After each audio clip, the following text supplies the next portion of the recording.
മുഹമ്മദ് അസ്ലം നിലമ്പൂരിൽ നിന്ന് കൂടുതൽ വിശദാംശങ്ങൾ നൽകും. അസ്ലം, നമ്മൾ ഈ പഞ്ചായത്ത് തിരിച്ചുള്ള ഷൗക്കത്തിന്റെ ഭൂരിപക്ഷം പരിശോധിക്കുമ്പോൾ തുടക്കത്തിൽ തന്നെ വഴിക്കടവിൽ PV അൻവർ കൃത്യമായി UDF ക്യാമ്പിനെയും ഷൗക്കത്തിനെയും ഞെട്ടിച്ചു. അവിടെ 3000 ലീഡ് പ്രതീക്ഷിച്ചയിടത്ത് ആകെ ലഭിച്ചത് 1250 വോട്ടുകളാണ്. പിന്നീട് അത് എവിടെ നിന്ന് മേക്കപ്പ് ചെയ്തെടുക്കാൻ കഴിയും എന്നതായിരുന്നു ചോദ്യം. മുത്തേടത്തു നിന്നും എടക്കരയിൽ നിന്നും വിചാരിച്ച രീതിയിൽ ഈ വഴിക്കടവിൽ പോയത് മേക്കപ്പ് ചെയ്യാൻ പാകത്തിലുള്ള ഒരു മെജോറിറ്റി അവിടെ നിന്ന് കിട്ടിയില്ല.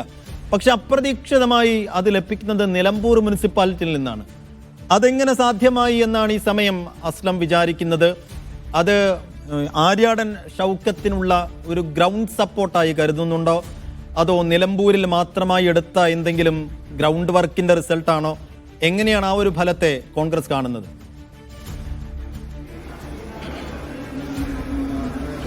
സൈഫുദ്ദീൻ, ഭരണവിരുദ്ധ വികാരം ശക്തമായി ആഞ്ഞടിച്ച തെരഞ്ഞെടുപ്പിൽ ആ ഭരണവിരുദ്ധ വികാരത്തെ മുതലെടുക്കാൻ PV അൻവർ ശക്തമായ പ്രവർത്തനങ്ങൾ നടത്തിയ സ്ഥലങ്ങളിലാണ് ശരിക്കും UDFന്റെ വോട്ട് കുറഞ്ഞതെന്നുള്ളതാണ് ഏറ്റവും പ്രധാനപ്പെട്ട കാര്യം. അതിൽ ഏറ്റവും വലിയ ഉദാഹരണം തന്നെയാണ് വഴിക്കടവ്.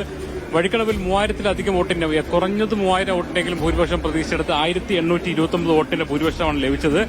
അതേസമയം അവിടെയാണ് ഏറ്റവും കൂടുതൽ വോട്ട്, 1829 വോട്ടിന്റെ ഭൂരിപക്ഷം ലഭിച്ചത്. അവിടെയാണ് ഏറ്റവും കൂടുതൽ വോട്ട് PV അൻവർ പിടിച്ചത്. അതായത് PV അൻവർ ആ വിരുദ്ധ വികാരത്തിലെ നല്ലൊരു ശതമാനം വോട്ടാക്കി മാറ്റി ഇപ്പോൾ തന്റെ പോക്കറ്റിലാക്കിയപ്പോഴാണ് UDFന് അവിടെ അപ്രതീക്ഷിതമായ രീതിയിൽ താഴോട്ട് പോകേണ്ടി വന്നത്. അത് മാത്രമാണ് UDFന്റെ കണക്കൂട്ടലിൽ തെറ്റിച്ചതെന്ന് പറയാം. അതോടൊപ്പം തന്നെ പോത്തുകലിൽ M സ്വരാജിന്റെ മണ്ഡലമായിട്ട് പോലും 1500 വോട്ടിന്റെങ്കിലും ഭൂരിപക്ഷം ഉണ്ടാവുന്ന കരുതി അവിടെയും 307 വോട്ടിന്റെ ഭൂരിപക്ഷം മാത്രമാണ് അവിടെ ലഭിച്ചത്.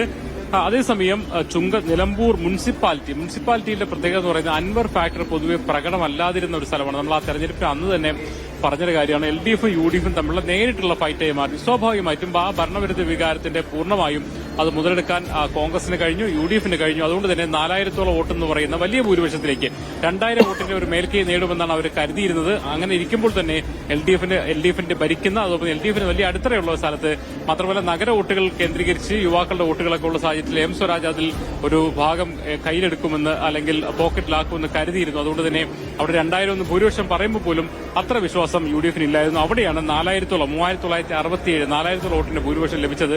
അത് തീർച്ചയായും LDFും UDFും ഉള്ള നേരിട്ടുള്ള പോരാട്ടമായപ്പോൾ ഉള്ള കാര്യമാണ്. അൻവർ എഫക്ട് അവിടെ ഉണ്ടായില്ല എന്നുള്ളതാണ് വസ്തുത.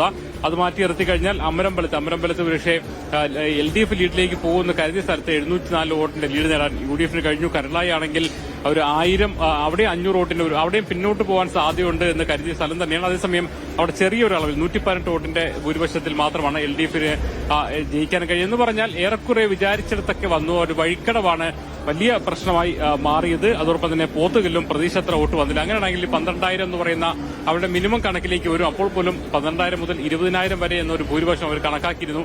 അതിനെന്തായാലും തടയിട്ടത് PV അൻവർ തന്നെയാണ്. PV അൻവർ അതിശക്തമായി പ്രവർത്തിച്ചിടത്തൊക്കെ അദ്ദേഹത്തിന്റെ വോട്ടുകൾ വർദ്ധിച്ചതിൽ വന്നിരുന്നു. അദ്ദേഹം പ്രവർത്തിക്കാത്തടത്ത് പോലും PV അൻവർ ഫാക്ടർ എന്ന അർത്ഥത്തിൽ തന്നെ വോട്ടുകൾ വന്നിട്ടുണ്ട് എന്ന് മനസ്സിലാക്കണം. അതുകൊണ്ട് തന്നെ PV അൻവർ ചെറിയ മീനല്ല എന്ന് എന്തായാലും UDFും LDFും മനസ്സിലാക്കും.